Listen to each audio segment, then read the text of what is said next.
네, 아주 특별한 인터뷰. 자, 오랜만에 모시네요. 강청희 서울 강남을 지역위원장님 나오셨습니다. 어서 오십시오. 네, 안녕하십니까. 네, 강천입니다. 그렇지 않아도 모시려고 했는데 네네.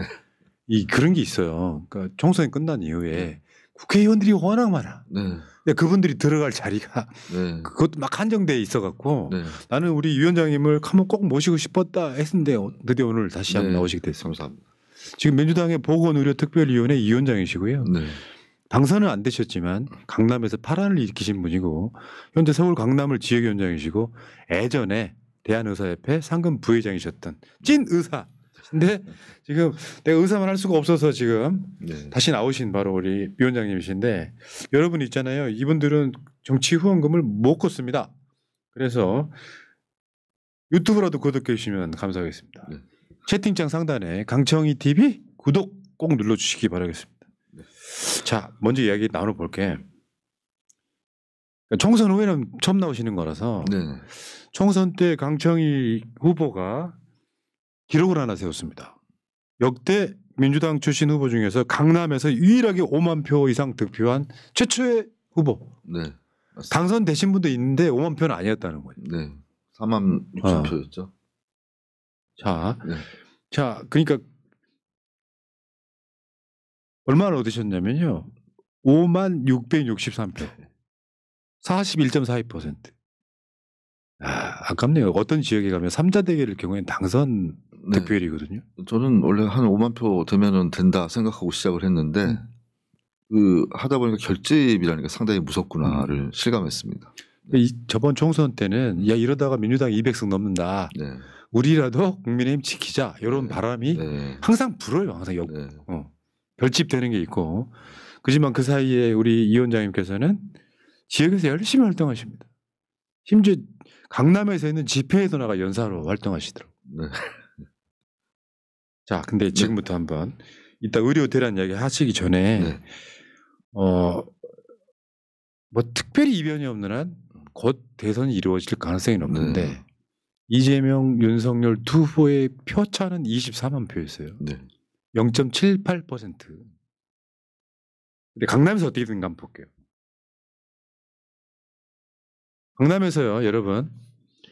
합계로 강남 서초 송파에서 합계로 표 차이가 29만 4천 표입니다. 네. 근데 이재명, 윤석열 두 후보의 표 차이가 24만 표입니다. 강남에서 진 거예요, 그냥. 그렇습니다. 네. 강남에서 23% 정도 득표를 못했기 때문에 밖에 결국 그 차이가 계속 이어졌다고 저는 생각을 하고요. 사실 제가 강남 지역에 그 인재 영입된 후에 이제 출마했던 이유도 강남에서 뭔가 민주당의 바람을 좀 일으키고 결국은 정권을 우리가 획득할 수 있는 기초를 좀 닦자는 취지도 있었기 때문에 이번에는 반드시 조금 더 올려야 된다고 생각을 합니다. 국회의원 선거에서도 비례대표 득표율이 중요하고요. 네. TK든 강남이든 네. 대선에서는 지고 이기고 없어요. 네. 최대한 많이 긁어모아야 돼요. 그러면. 더구나 우리 24만 표라고 하는 아픈 역사가 있기 때문에 우리가 강남 버리면 안 된다. 그 중심에 강청희가 있다 이거죠. 네. 확실히 저 말씀드리겠습니다. 근데 강남은 이런 것 같아요. 그 역풍이 분다거나 결집하는 이유 중에 하나가 아파트 값이요. 지금 그거 아니에요. 이재명이 집권하면 강남 아파트 값 떨어진다고 선동하는 거잖아요. 네, 딱 세 가지입니다. 강남의 관심사는 부동산, 세금, 교육 문제입니다. 부동산에서 특히 문재인 정부에서 이제 아파트 값 상승한 후에 그다음에 규제 정책을 많이 했잖아요. 그다음에 세금 정책이 이어지고 거기에 대한 반발이 엄청 강하게 있고 그런 상황을 개선하기에는 조금 더 획기적인 뭔가 민주당의 정책 변화가 필요한 시점이다 이렇게 보고 있습니다. 그러니까 이런 측면 같아요. 저는 솔직히 말씀드려서 이재명 대표의 최근 행보를 보면 특별히 강남 같은 곳에서 손해 볼 일은 없어요. 네. 그런 메시지를 주는 것 같고 네. 실제로 그렇게 생각하는 것보다 뭐 저 상속세 18억 뭐 어쩌고저쩌고 그런 얘기가 있었지만 이재명 대표가 된다 그래서 강남의 아파트 값이 크게 떨어질 것 같지도 않거든요. 네.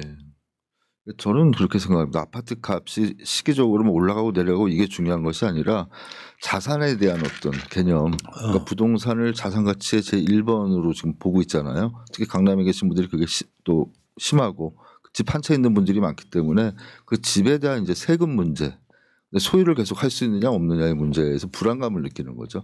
세금이 과도하다 보면 집을 팔아야 되는 경우들이 생기는 거에 대해서 불안감이 있다 보니까 그런 어떻게 잘못된 좀 오해들을 많이 하고 계시더라고요. 그래서 지난 총선에도 좀 그런 걸 풀어드리는 노력을 많이 했고 토지거래 허가제 같은 부분, 그다음에 이 종부세 부분, 또 상속세 부분 이 세 가지에 대해서 조금 개선할 부분이 있다. 그래서 상속세 같은 경우도 좀 굉장히 현실화해서 완화할 필요가 있다고 생각합니다.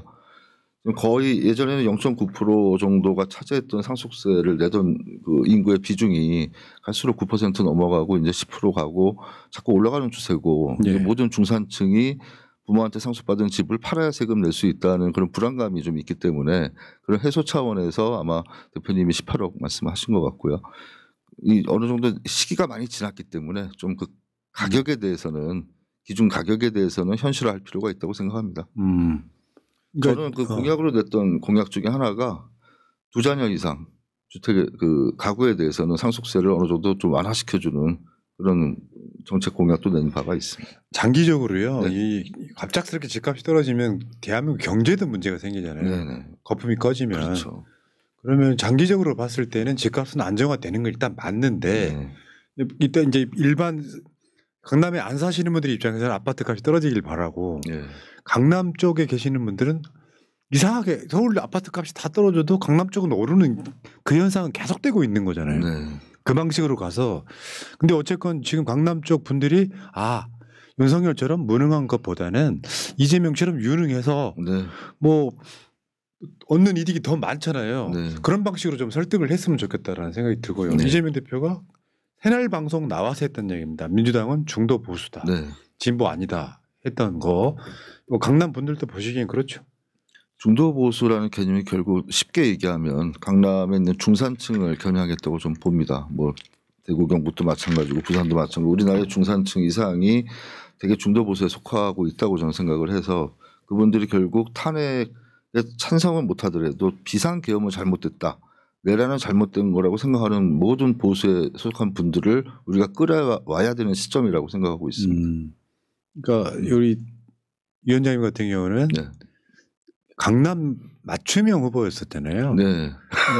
이런 측면이 있거든요. 민주당이 여러 스펙트럼이 있는데 보통 이제 86 그룹들이 이제 막 다 있는데 강남 사람들이 로망 중에 하나가 교육할 때부터 의사, 판검사, 변호사 이런 거잖아요. 내가 의사야. 심지어 대한의사협회 부회장 출신이야. 요거 보여주면서 처음부터 원래 나는 강남 나갈 거야 하셨던 거잖아요. 어때요? 실제로 막상 떨어져 보시니까? 저는 제 표 중에 한 10,000표 정도는 그래도 전문직 쪽에서 나왔다고 생각을 합니다. 왜냐하면 기존에 한 35,000표 정도가 평균 저희 그룹이었고 됐을 때가 한 40,000표 좀 넘었던 상황이기 때문에 그중에 제가 갖고 있는 뭐 저는 인지도가 사실 없었고 처음 정치 초년생이기 때문에 얼마나 표를 많이 모을 수 있을까에 대한 회의는 있었는데 그래도 많은 표가 나왔던 거는 의료 대란과 맞물린 어떤 의사 직역의 표 또 변호사나 뭐 이런 전문직의 표도 많이 좀 들어왔다. 하지만 선거 운동하면서 느낀 거는 아직도 갈 길이 멀다. 이 개인이 뚫을 수 있는 문제는 아니고 우리 당이 좀 같이 합심해서 고민해야 될 문제다. 우리가 항상 정책을 설계할 때 있어서 대중을 놓고 설계를 하는데 너무 지지층만 보고 설계해서는 안 된다. 지지층이 아닌 사람도 합리적인 판단을 해서 우리 쪽으로 많이 넘어올 수 있는 정책을 공약화하고 만드는 게 중요하다. 이렇게 생각합니다. 그러니까 강남에 계시는 분들 뭐 강남 3구 등에서 윤석을 찍었던 분들 중에 상당수는 그래 민주당 정도가 진짜 중도 보수 정도 되는 거지. 더 나가버리면 극우다 보니까 기회일 거라고 생각이 들어요. 내가 민주당 후보 찍어서 민주당 후보가 정치 잘하면 내가 자랑스러운 거거든요. 근데 선거 때는 강남 출마했다고 막 박수치던 지지층이 떨어지고 나니까 새날에서도 안 불러주고 서운했어요. 말입니다. 저는 지금 또 얼마 안 남았어요. 출마하셔갖고 물론 이게 계속 미래를 남겨서 프로 출마라고 될 수도 있을지 모르겠습니다만 다음 선거 때는 강청희 위원장 꼭 당선될 거라고 저는 믿습니다. 아유 감사합니다. 근데 그 전에 저는 꼭 이재명 대통령 만들어야겠다는 생각하고 있습니다. 그렇게 하셔야죠. 그거를 강남에서 반드시 성공적으로 수행할 책임도 있고 그 목적을 달성하면 제가 또 강남 닥터로서 나왔던 것이 헛되지 않았다. 그런 생각을 하고 있습니다. 저는 이렇게 그 소외된 목소리라고 네. 부를 수는 없지만 강창희 위원장 같은 원외 위원장들 목소리 많이 듣고 싶어 해요. 네. 근데 요청을 안 하니 뭐 바쁘신지 뭐 새날에 관심 있는지 모르잖아요. 그러면 저한테 딱 전화번호 아시니까 네네. 이런 주제로 이야기 한번 하고 싶다 그러면 바로 한 하루 이틀 안에 출연하실 수 있는데 네. 서로만 기다리고 있는 거예요. 아, 강창희 위원장이나 뭐 유삼영 위원장이나 네. 이런 사람들이 나한테 출연시켜달라고 하면 바로 출연시켜줘야 하는데 저번에 왜 나를 안 불러주지 막 이러고 있는 거. 줄 서 있는 게 너무 많은 거예요. 네. 사람들이. 오늘에서야 비로소. 진짜 궁금했던 거는 네. 지금 민주당의 보건의료특별위원회 위원장이시잖아요. 네네. 이거는 의료 대란, 네.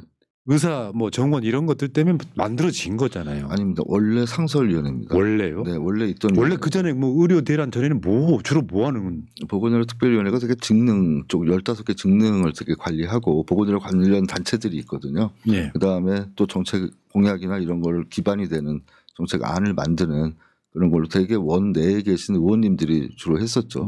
삼선 의원님들이 주로 하시다가 제가 이제 처음으로 원회에서 맡게 됐습니다. 근데 지난 1년간은 아마 이 위원회가 굉장히 중요한 역할을 예. 할 수밖에 없는 의료 이슈 없으면은 특별위원회 거의 열리지도 않고 회의도 안 하는 그런 상황일 수 있잖아요. 저희가 발족한 게 12월 2일입니다. 네. 근데 그래서 여러분들이 총선을 뭐 한두 달 놔두고 윤석열이 의사 정원 2,000명을 네. 발표하는 초유의 사태가 네.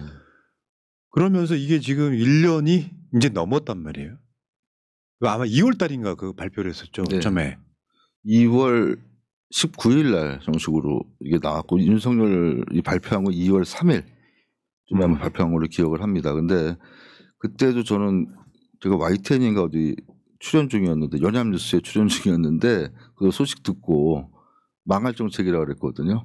그러니까 이거는 뭐 제가 의사이기 때문에 그런 것이 아니라 급진적으로 많이 확대를 하더라도 수용 가능한 인원을 정해야 되는데 2,000명은 실제로 교육 불가 인원이었기 때문에 이거는 정책이 잘못됐다고 저는 생각을 했습니다. 문재인 정부 때 한 500명 늘리는 것도 사실 힘들었었거든요. 그때 400명에서 500명 선이었고요. 그때 당시에는 이제 목적을 명확히 했죠. 공공의료에 종사하는 의사, 그다음에 그 지역에 종사하는 의사 이렇게 딱 목표를 정하고 있기 때문에 어느 정도 수용 가능성이 있었는데 이번에는 어디에 일할 의사라는 게 정해지지 않고 전문의를 많이 키울 것인지 일반의를 많이 키울 것인지조차 장기 플랜이 없이 지금 진행이 된 것이거든요. 그렇기 때문에 목적성이 일단 약하고 말로는 필수 의료 살리고 지역 의료 살린다고 했지만 결과적으로는 지역에 있던 사람들 다 수도권을 올린 결과가 됐고 필수 의료 더 지원 안 하게 한 결과가 됐기 때문에 정책 실패가 된 것이죠. 그러니까 윤석열 정권 들어서 일단 급여를 많이 줄였잖아요. 네. 건강보험에서. 그러니까 예전에 한 5만 원 늘던 걸 50만 원 늘게 하는 정책들 맞습니다. 되게 많이 했었고. 제가 건보건대에서 급여 이사를 했었거든요. 그때 했던 게 문재인 정부에서 보장성 강화 정책을 하면서 MRI, CT 급여화 시켜주고 했는데 MRI 시켜준 게 잘못됐다고 주장하는 게 국힘 정권이죠. 그렇기 때문에 저도 제가 한국공공조직은행장 했을 때 이제 그 국감을 나갔다가 문재인 케어를 했다는 이유로 공격을 한번 당한 적이 있는데 그거는 굉장히 잘된 정책입니다. 잘못된 정책이 아니고 건보료 우리가 내지 않습니까? 낸 만큼 혜택을 국민들이 받아야 되는 거고요. 네. 그러려면 보장성을 적어도 70% 목표를 정했지만 외국에 비해서도 좀 낮은 수준이거든요. 맞아요. 70%는 안 되더라도 적어도 68% 이상 올려야 되는 그런 목표가 있기 때문에 퍼센트가 중요한 것보다는 내가 필요한 치료를 필요한 병원에서 제대로 받을 수 있게끔 건보가 공적 보험의 역할을 하는 게 제일 중요하다. 돈을 남기는 보험이 아닙니다. 그런데 지금 잘못 생각하는 게 뭐 적립금으로 생각하는데 매년 걷어서 매년 쓰는 보험이거든요. 거기에 남는 돈은 잘못 걷었거나 쓰지 않은 돈입니다. 사실은 3개월치 준비금만 있으면 되거든요. 근데 지금 20조 이상 남겨놓고 있지 않습니까? 그래서 일부러 적자를 내기도 했죠. 네. 그러니까 우리가 그걸 많이 다룬 방송이라 네네. 그 의사 선생님 나오셔갖고 그 방송 수백 회 했기 때문에 네. 너무 많이 듣고 있었기 때문에 그거는 정말 이번에 특히 이 의료 대란 일으킨 개혁 정책을 추진하면서 3조 원 정도를 써버리고 있어요 지금 퍼주기로. 그러니까 실제로 의료 공백 사태로 지난해 3조 3천억 원 네. 재정이 투입됐고요. 말이 됩니까? 네. 그래서 구체적인 내역을 보면은 이런 식으로 뭐 네. 지자체 재난관리금, 뭐 건강보험 비상진료체계 운영 지원, 건강보험 수련병원 건강보험 선제교에서 또 어떻게 보면 무슨 적자를 내냐 어쩌고저쩌고 이런 거 떠나서 쓰지 않아도 될 돈을 그렇습니다. 또 쓰고 있는 거예요. 그런데 지금 어제 나온 보도입니다. 이게 의정 갈등에 응급실 환자 반토막, 응급수가 진료비도 줄어. 네. 그러니까 일단 급여를 막 줄여서 원래 그 시작이 그거잖아요. 그 어르신들이 그 병원 쇼핑하는 걸 방지한답시고 네. 나가서 하다못해 MRI나 CT 찍고 나서도 그게 병이 안 나오면 돈 물어야 돼 뭐 이런 정책을 했단 말이에요. 그렇죠. 그러니까 윤석열을 찍었던 어르신들 입장에서 보면은 병원에 갔더니 돈이 많이 들게 되는 상황. 네. 저는 이 코로나 이후에 사실 국가 책임이 좀 더 강화되고 복지가 더 강화되는 쪽으로 가는 정부가 들어설 거라고 생각을 했었습니다. 근데 윤석열 정부가 들어오니까 오히려 보장성과가 역행을 했고 그동안 보장해 주던 것조차 한도를 줄이면서 굉장히 본인 부담이 늘어나는 그런 추계를 만들어놨죠. 거기다가 지금 응급의료 같은 경우도 작년 9월 대비해서 올해 33%가 줄었다 그러거든요. 네. 그거는 이제 의료 대란이 생기면서 환자들의 이용 제한을 한 겁니다. 어떻게 보면 응급실에 상급 종합병원을 가야 될 사람들이 2차 병원으로 돌리고 상급 종합병원에 못 오게 하고 또 어느 정도 아파서는 본인이 병원 가면 너무 힘드니까 이제 안 가는 그런 문제들이 생겨버리거든요. 그러니까 복지국가라는 게 네. 몸이 좀 이상해. 의사 쌤들이 그런 거잖아요. 네. 미리미리 가셔갖고 병이 없으면 다행이고 네. 병이 있으면 미리 알아서 고치면 그만한 게 없잖아요. 근데 아파서 확실한 것만 병원 가. 네. 여기 이제 이 의료 대란이 일어나기 전에도 병원을 못 가게 만드는 스킬이었는데 네. 아까 말씀하신 거 맞거든요. 의료 보험이라는 게 돈 남기면 어떡해요. 딱 그만큼 거쳐 그만큼 쓰면 그렇죠. 되지. 근데 기술적으로 영혼을 못 만드니까 쌓이기도 하죠. 네. 그러니까 문재인 정부 때는 일부러 적자를 내서 이거를 맞추는 거란 말이에요. 네. 근데 의사 수를 늘리는 바람에 의사들이 병원을 떠났어요. 네. 그러니까 일단 응급실 대란이라는 게 일어났고 네. 근데 사실 이런 측면도 있어 보여요. 응급실에 가면 이제 안 되니까 네. 아예 사람들이 참거나 응급실 안 가는 상황 만든 네, 거죠. 그렇게 만들어 버렸습니다. 그게 더 무섭거든요. 그러니까 응급실에 가서 생명의 어떤 위독함이 증명이 안 됐더라도 진단을 받아서 조기 치료할 수 있었던 병들이 다 지연이 되는 경우가 생겼고 회피 가능 사망률이라는 부분이 있어서 병원에 가서 적절한 치료 받았으면은 죽지 않았을 사람이 사망 신고에 의해서 파악되는 게 벌써 한 3,000명 정도 늘었다는 보고가 있지 않습니까? 물론 그게 과표집됐다는 이야기도 있지만 적어도 의료 대란 전보다는 많이 늘었다. 그건 증명하고 있기 때문에 앞으로 이 부분에 대해서 중환자의학 단체에서 얘기하는 것처럼 환자 피해에 대한 전수조사가 필요합니다. 네. 근데 이런 측면이 있습니다. 네. 어떤 집단이나 어떤 단체나 어떤 국민도 네. 건강 염려증이 있어가지고 병원을 많이 가는 사람이 있을 수 있잖아요. 전체 추세라고 보기는 좀 어렵고 근데 그것만 딱 가져와가지고 네. 의료 쇼핑하는 거 막아. 네. 최근에 나온 보도 중에 중국인들이 너무 많이 지금 막 하고 네. 있다 했는데 통계가 잘못됐다고 어제 보도에 나왔거든요. 그런 방식으로 해가지고 결국 이 문제는 부자들한테 세금 덜 내게 하겠다에 가까운 거예요. 네. 모든 원리가. 그래서 왜 좀 많이 버시는 분들은 건강보험료도 많이 내지 않습니까? 네. 근데 이거를 더 걷어도 되는 거를 덜 걷겠다라고 하는 그 의지에서 국민들을 막 속이는 게 눈에 보이는 거예요. 대표님 말씀 정확하게 분석된 것 같습니다. 저도 처음에 의심했던 게 그겁니다. 그러니까 왜 이렇게 무리하게 정책을 추진할까? 이렇게 의사들이 반대하는데 2,000명 증원이라는 카드를 왜 꺼냈을까를 분석해 보면 그 저변에는 건강보험이 차지하는 공적보험의 어떤 그 차지 비중을 낮추고 사보험 쪽을 알아서 들게 본인이 건강이 필요하면 자기가 돈을 알아서 내게끔 하는 사회의 어떤 공적보험의 특성, 그다음 사회 기재부가 원래 14%를 보조하게 돼 있는데 그것도 안 하고 있거든요. 정부 지원금도 축소를 시키고 네. 건강보험에 납부하는 것도 좀 내리면서 그 포션을 자꾸 줄이는 방향으로 좀 가는 거죠. 네. 그게 결국은 공보험 와해시키면서 사보험 가는 영리화 쪽이 아니었나 이런 네. 의심을 하는 얘기 여러 차례 한 적이 그러니까요. 있습니다. 자연스럽게 이렇게 가게 돼 있습니다. 그러니까 건강보험의 목적이 네. 문재인 정부 때까지는 이런 거였죠. 차츰 늘리는데 네. 이용 목적의 어떤 수술이나 시술을 제외하고는 네. 웬만하면 국가가 보장해 주죠. 공적으로 만드는 어마어마한 돈 자금이 그렇죠. 있는 거예요. 네. 이걸로 우리 같은 사람 건강하니까 병원 갈 일이 거의 없거든요. 네. 우리 같은 사람 걸 가져다가 진짜 의료가 필요한 사람들을 치료해 주는 목적이면 네. 사실 세금 대체 효과가 분명히 있는 거고. 그렇죠. 요거를 지금 엉망진창 만들어놨는데 의사수술 같은 경우는 옛날에 그때 2,000명이라는 게 과학적 근거는 없다. 네. 과학적 근거가 본인의 입이에요. 윤석열 입. 네. 근데 여기 막 그 무속이 등장하고 막 그러잖아요. 어떤 의혹 제기에는 웬 2,000명이냐 네. 갑자기. 이천수 뭐 2,000명. 근데 그렇게 오다가 네. 윤석열이 탄핵됐어요. 네. 근데 최근에 네. 여기는 이제 여러분 교육부하고 보건복지부가 같이 등장합니다. 네. 이주호 교육부 장관이 의대생 복귀를 약속하면 정원 원점으로 동결하겠다. 사실은 드디어 지금 한 발 물러선 것 네. 같고요. 아마 이주호 교육부 장관 같은 경우는 윤석열 파면을 예상하는 느낌이 좀 강하고요. 네. 근데 지금 보건복지부에서는 이 의대 정원을 교육부에서는 복지부 소관이라고 그러고 복지부에서는 교육부 소관이라고 네. 그러고 서로 핑퐁 게임 하고 있잖아요. 네, 저도 교육부 소관인 줄 알았습니다. 근데 원래는 교육부가 대학 정원에 대한 특정권을 갖고 있기 때문에 교육부가 하는데 제안은 의대를 증원했던 제안도 복지부가 했기 때문에 그 해결도 사실 복지부 쪽에서 하는 게 맞죠. 그러니까 이 지금 의료계가 주장하는 거는 2,000명 작년에 정확히 말씀드리면 1,500명 정도를 증원했기 때문에 그 인원만큼을 감하라는 게 지금 의료계 주장이잖아요. 그건 사실 조금 받아들이기 어려운 주장이죠. 복지부가 그런 걸 수용하면 앞으로 행정을 할 수 있겠습니까? 그래서 적어도 원점에서 3,058명을 그동안 뽑았으니까 3,058명에서 어느 정도 해결책을 찾아야 되는데 그런 합의점을 찾으려는 노력이 교육부 관리는 아니고 복지부가 나서서 의료계하고 협상을 해서 할 일이라고 저는 생각을 합니다. 아 그러니까 이게 사실은 지금 개강 시즌 돼버렸거든요. 네. 학생들은 다 뽑았을 거고. 네. 그러면 일단은 이제 여쭤보고 싶은 게 네. 지금 뽑은 학생들은 학교에 일단 들어가야 되잖아요. 그럼요. 그러면 우리 위원장님도 네.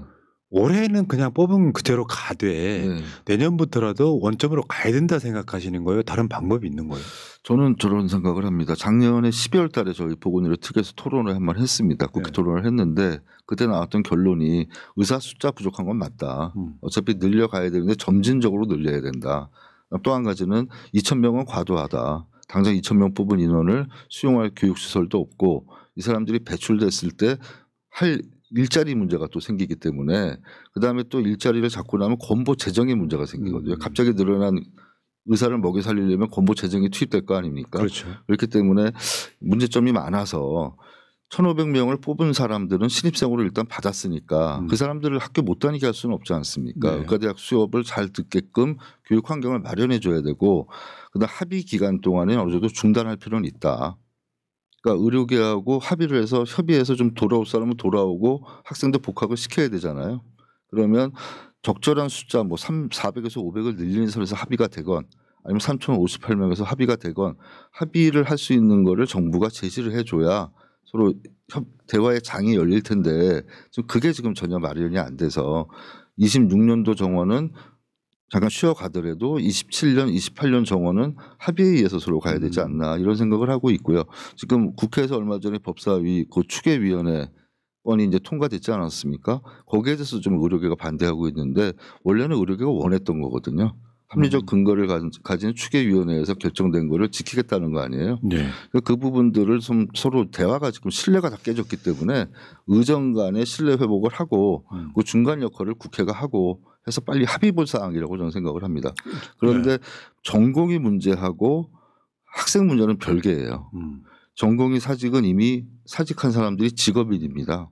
의사 면허를 갖고 있는 사람들이고 취직해서 있다가 나중에 복귀할 수 있는 거거든요. 아무 문제가 되지 않아요. 실제로 당장은 의료 공백이 생겼기 때문에 환자 피해가 발생하고 있지만 이 사람들은 이미 면허를 가진 사람들이고 학생은 달라요. 학생은 교육을 받아야 되는 사람들인데 신입생부터 못 다니게 하는 건 말이 안 되죠. 그거를 선배들이 못 다니게 할 권리도 없고 적어도 25학번 학생들은 제대로 학교를 다닐 수 있게 보장해 주는 게 교육부의 역할이라고 저는 생각합니다. 근데 지금 보면은 벌써 등록 안 한다는 얘기들 나오지 않습니까? 25학번이 등록을 안 하고 있대요. 그게 지금 그거를 또 강제하는 학교가 나와서 네. 온라인 되고. 그게 앞으로 제가 볼 때는 의료 대란보다 더 큰 일은 사실은 의대 문제입니다. 그렇네요. 예, 그래서 이 부분은 정부가 뭐 어떤 조치를 해서라도 학생들이 교육 환경에 제대로 공부할 수 있는 학습권을 보장해 줘야 된다. 그거는 전공의 문제하고는 별개로 뛰어서 가야 된다고 보고 있습니다. 근데 이놈의 정부가 네. 이제 부딪히다 보니까 네. 의사들 악마화를 어마어마하게 해서 네, 처음에 그랬죠. 실제로 의사들이 지금 서운해하는 측면도 분명히 있는 거죠. 네.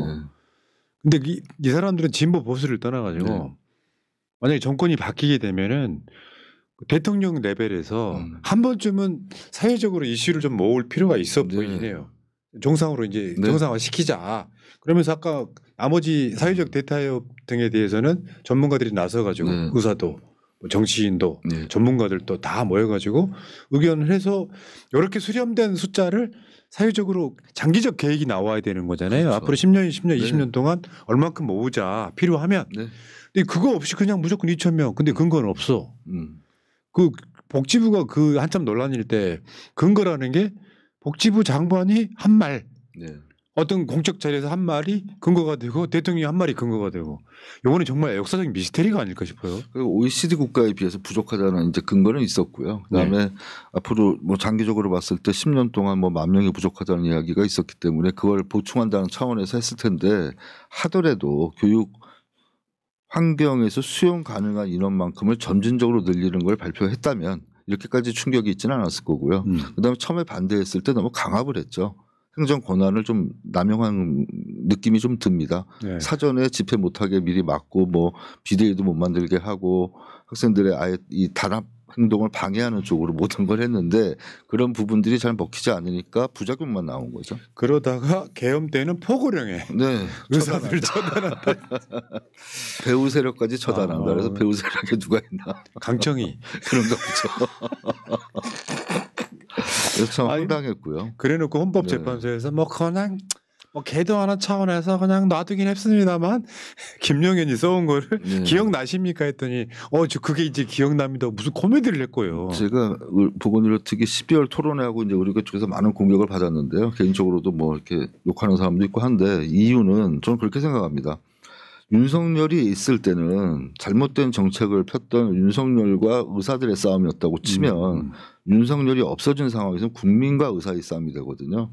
국민들 피해를 더 이상 양산하면 안 되기 때문에 이제 어느 정도 복귀할 건 하고 학생들도 학교에 돌아오고 그 상황에서 사회적 대타협을 위한 장기적인 대화가 이루어져야지, 지금 서로 내가 이겼다, 뭐 네가 졌다 이 식으로 가면 결국 국민을 이겨보겠다는 꼴이 되기 때문에 그거 굉장히 큰 이제 국민과 의사의 불신 문제가 더 확대가 되거든요. 그런 상황은 최소한 막아야 된다고 저는 생각을 합니다. 저희가 이 의제를 예전에 다뤄본 바에 의하면 네네.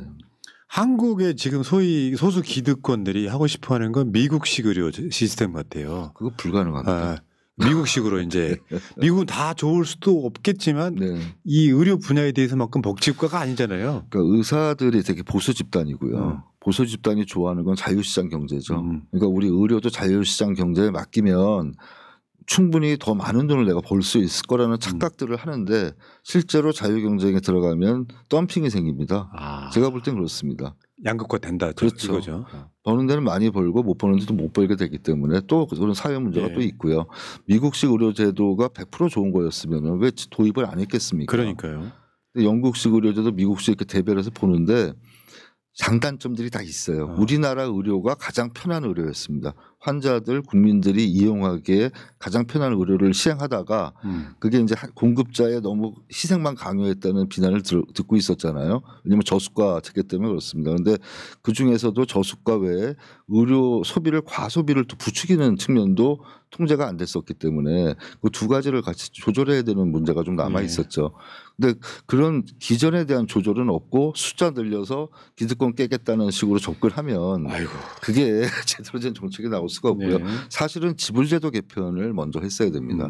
지금 지불제도가 피퍼 서비스라고 해서 행위별로 수가가 올라가는 체제거든요.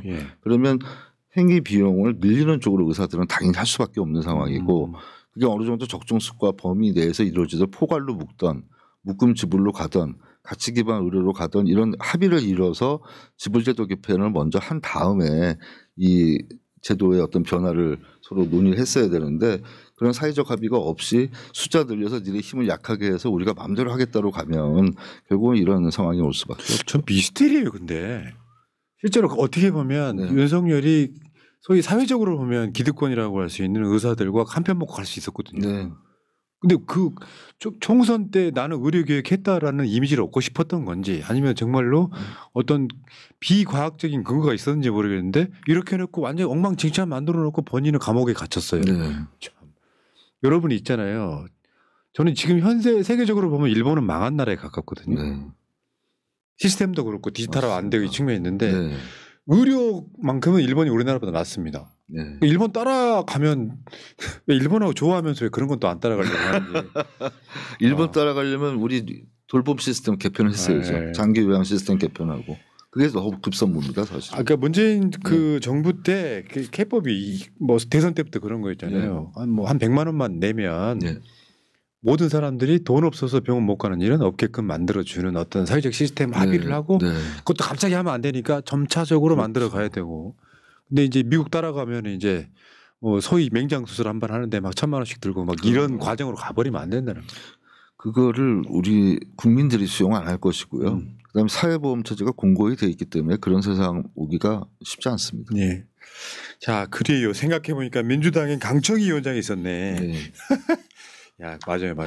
우리가 왜 그 김병주 의원 같은 분들은 네. 내란 때 군대로서 네. 박선원 의원 같은 분들은 네. 국정원 출신으로서 네. 전문성 발휘하잖아요. 이제 강청희 시대가 옵니다. 예. 정권 바뀌면 그렇습니다. 강청희 위원장이 지금 이 부분에 있어서는 아마 민주당에서 제일 어떤 그 목소리 핵심이 되지 않을까 싶은데 네. 조금 바뀌자마자 할 거 아니에요, 이거. 네.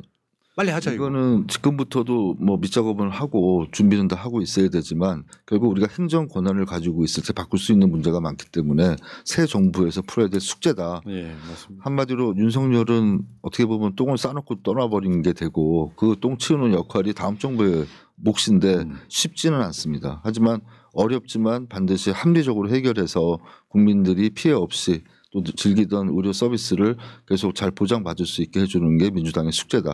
항상 민주당이 그 역할을 해왔죠. 네. 네. 다음 대통령 이모 대통령이 네. 한 번은 의사들과의 대화 같은 거 한번 할 것 같아요. 네. 제가 봤을 때. 네, 전체적으로 다 한번 모아서 할 네, 필요가 한번 할 있습니다. 것 같습니다. 네. 네. 자, 알겠습니다. 네. 다음에 이게 지금 그 이야기 중에 이제 네. 보건복지부. 네. 그러니까 지금 복지부는 굉장히 크죠. 네, 큽니다. 예산도 엄청 쓰고 있고요. 네. 근데 복지 영역은 따로. 네. 보통은 이제 우리가 보건복지에서 보건 영역이 좀 작았던 걸로 알고 있거든요. 네. 복지의 규모가 훨씬 크고 맞습니다. 그러다 보니까 비대해졌는데 전문가들 안 치는 거 보면은 복지 전문가들이 주로 앉았던 자리잖아요. 네. 보건복지부 장관이. 네. 그래서 지금 강청희 위원장 주장은 보건부를 따로 신설하자 이거 아니에요? 의료 대란 해결도 중요하고요. 그거 지금 불만으로 얘기하는 게 의료계 목소리가 안 실린다. 자기네들이 합리적인 주장을 해도 정부가 받아들이지 않는다. 관료적 체계 하에서 관치 의료에 시달리고 있다는 게 의료계의 일성이고 저도 의사협회에 있을 때는 원래 복지부 독립을 주장했었습니다.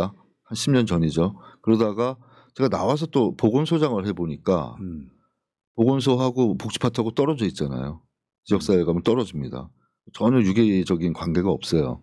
그러다 보니까 사회복지 부분하고 의료를 융합시키려면 보건복지부가 있는 게 맞다는 생각을 또 한 10년 동안 했어요. 그러다가 요즘 다시 느낀 게 이제는 갈라야겠다. 왜냐하면 우리가 바이오 산업 육성이니 융합 인재 양성이니 이런 어떤 의료의 큰 덩어리 문제들이 계속 같이 따라가지 않습니까? 그 문제 하나 또 감염병 사태도 10년 주기로 계속 오고 있거든요. 메르스 코로나 이렇게 왔잖아요. 근데 감염병 병원 만든다 그러고 추진 안 되잖아요. 그 이유가 결국은 보건 쪽을 전문으로 하는 행정부서가 이제는 독립해서 힘을 갖고 추진할 때다. 그다음에 건보 재정 문제도 그렇습니다. 건보도 100조 넘는 재정을 쓰고 있는데 예전에는 사실 그 정도 있지는 않았거든요. 이 재정을 잘 관리하는 부서도 별도로 갈 필요가 있다. 또 성장이나 이런 동력 차원에서 보건 산업도 어느 정도 육성을 할 때가 됐습니다. 디지털 의료원이 보건 산업도 해야 되는데 사회복지하고 맞물려 있으니까 복지 전문가들은 거기에 대해서 상당히 저항을 좀 갖고 있는 분들이 있어요. 그러면 성장의 해법은 결국 보건의료 전문가들이 좀 더 많이 참여시켜서 이 보건부 독립시켜서 좀 추진할 과제들이 상당히 쌓여 있다고 저는 생각을 해서 이번 새 정부에서는 좀 이 문제를 심도 깊게 해서 초기부터 보건부 독립시키고 의료 대란도 해결하고 공급 문제도 해결하고 앞으로 어떤 이런 여러 가지 우리 사회적 기반이 되는 보건의료 어떤 재설계를 해줘야 되지 않나 그런 그렇네요. 생각하고 네. 있습니다. 그 보건복지부라고 하는 큰 틀 안에서 네. 보면 독립적으로 뭔가 해야 되는 시기가 왔는데 네. 그럼 전 바뀌어야 된다고 생각을 하거든요. 네. 시대에 맞게 가는 건데 네. 사실 뭐 최근에 AI에 뭐니 하지만 바이오 산업은 수년 전부터 미래 산업으로 지금 그럼요. 관심 받고 있는 산업 아니겠습니까? 우리도 하고는 있는데 많이 떨어졌죠. 그러니까 지금 미국은 중국에 대해서 어떤 그 경제적인 어떤 제재를 가하면서 바이오 쪽에도 제재를 가하려고 하고 있거든요.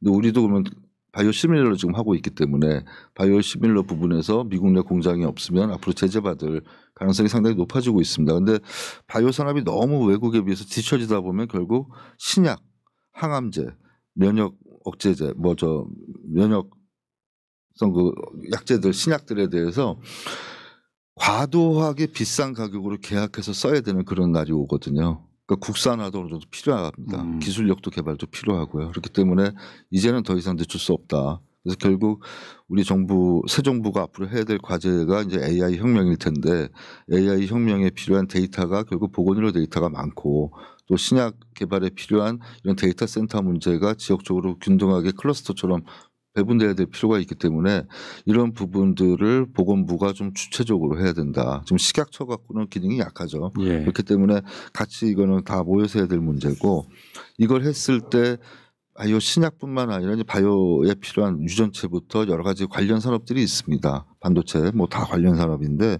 이런 부분들이 더 급성장할 거라고 생각을 합니다. 예. 이야기 들어보니까 네. 한국이 의약품을 제일 많이 파는 나라가 미국이라고 하더라고요. 네. 그럼 미국 입장에서는 한국 의약품을 관세를 많이 매겨서 네. 그러니까 우리나라가 이런 대응을 정부 차원에서 안 하고 있는 사이에 네.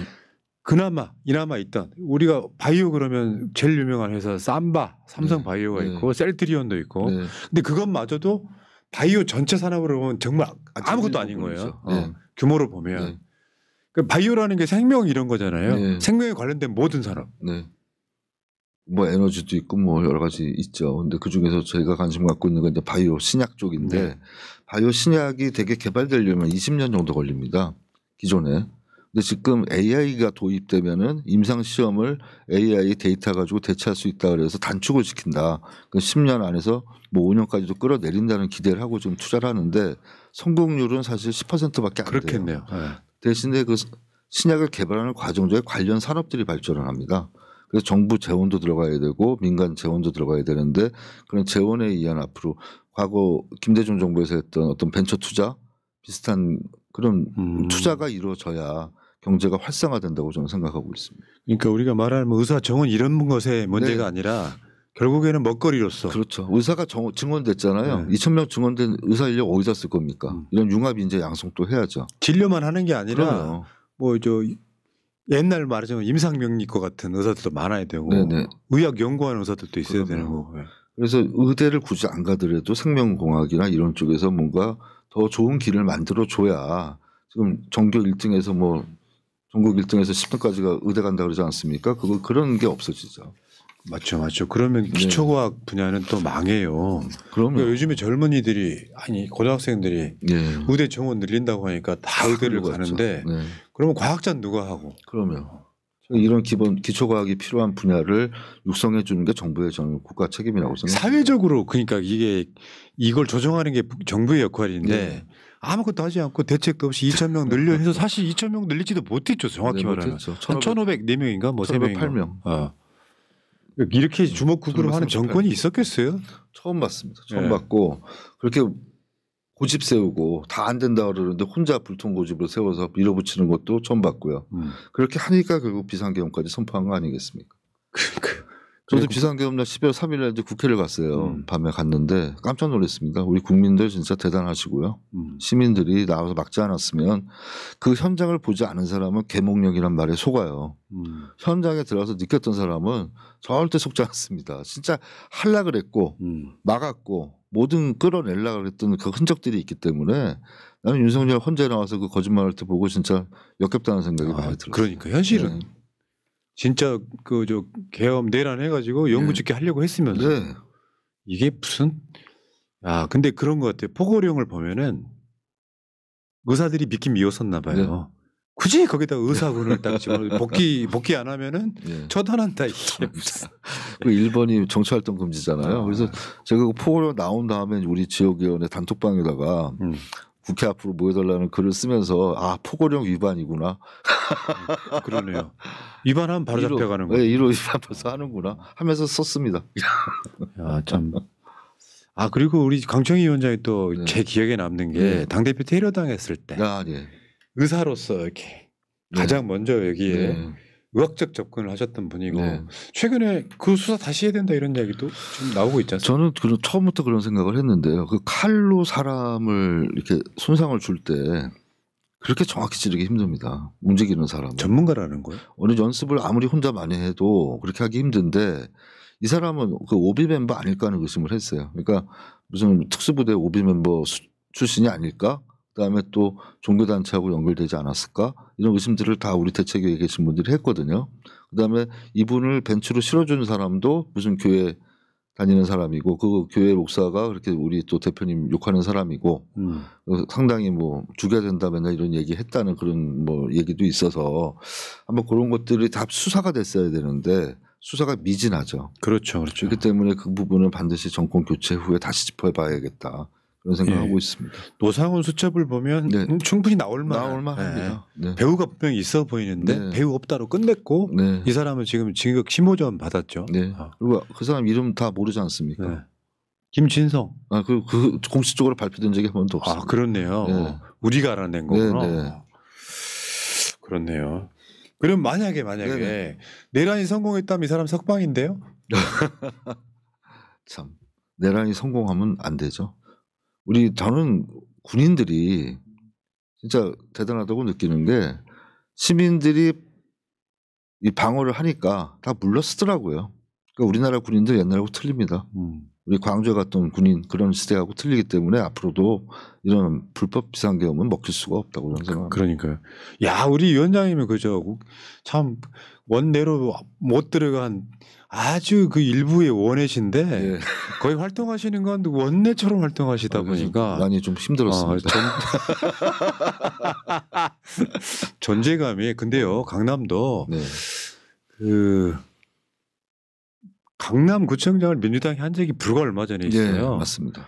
그러니까 민주당에 대한 믿음만 다시 회복하면 강남구청장 우리가 가져올 수 있다. 그러니까 아까 지금 강청희 위원장이 강남을에서 5만 표 얻으셨는데 저는 열심히 이렇게 그 지역에서 매진하시고 또 있잖아요. 강남 엄마들은 의사, 판사, 검사 좋아하시잖아요. 그래서 지금 할머니들이 저는 항상 환자 볼 때도 할머니들이 다 저를 좋아했는데 선거할 때 느낀 거, 지금도 느끼는 거는 할머니들이 정말 미워하는구나. 저희 어디로 봐서 빨갱이라고 맨날 나가서 서명운동하면 저 빨갱이라고 그러고. 근데요, 저 강청희 위원장 뵐 때마다 느끼는 게요. 병원에 가면 좋은 의사들이 있어요. 의학 기술 이런 걸 떠나가지고 문진할 때 잘해주시는 분들이 있어요. 따뜻한 의사죠.